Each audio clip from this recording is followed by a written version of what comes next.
maamulka gobolka banaadir ayaa beeniyey in wax canshuuraha uu ka qaado xarumaha waxbarasho ee ku yaala magaalada muqdisho. afhayeenka maamulka gobolka banaadir saalax xasan cumar saalax dheere ayaa sheegay in dowladda hoose ay wax canshuuraha ka qaadin goobaha waxbarasho gaar ahaan jaamacadaha ku yaala gobolka banaadir.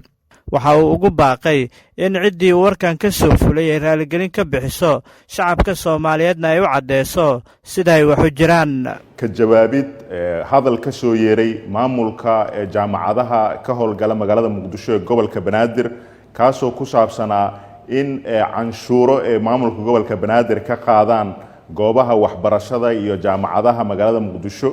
waxaan xaqiijinaynaa in aysan jirin wax haba yaraatee canshuuro ah oo maamulka gobolka banaadir uu ka qaado goobaha waxbarashada haddii ay noqon lahayd dugsiyada hoose dhexe iyo jaamacadaha intaba. aysanna jirin wax ciidan ah oo maamulka gobolka banaadir ama ha ahaata degmooyinka 17 degmo ee gobolka banaadir ka socda ee loo diray goobaha waxbarashada si ay canshuuro ugu soo qaadeen. waxaan filaynaa in madaxda maamulada jaamacadaha ee ka soo yeeray hadalka ah in dad ka socda degmooyinka gobolka banaadir ay canshuuro ka qaadaan goobaha waxbarashada gaar ahaan jaamacadaha aysan u fiirsanin marka ay hadalkaasi ay dhigayeen.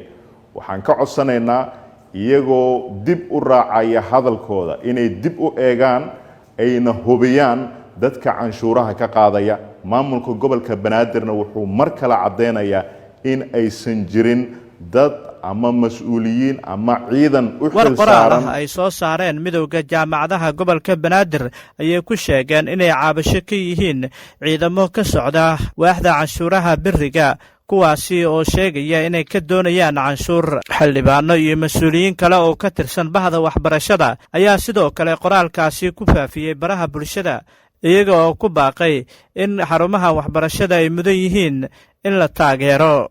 maxamed nuur axmed, Nation FM, Muqdisho.